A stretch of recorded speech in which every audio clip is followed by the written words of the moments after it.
Type C charging pin লাগাতে গিয়ে অনেকেই চার্জিং পিন ভালোভাবে লাগাতে পারে না, যার কারণে এক পাশ থেকে চার্জ হয় আর এক পাশ থেকে হয় না। বিশেষ করে এই মডেলটি ডাবল লেয়ার হওয়াতে আরো সমস্যা বেশি হয়।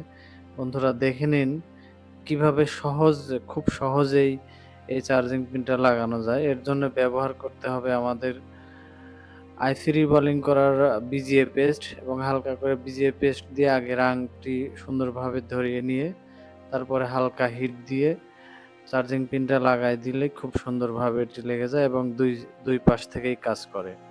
এরকম সুন্দর সুন্দর টিপস পেতে আমাদের চ্যানেলটি সাবস্ক্রাইব করে রাখুন এবং লাইক দিতে অবশ্যই ভুলবেন না।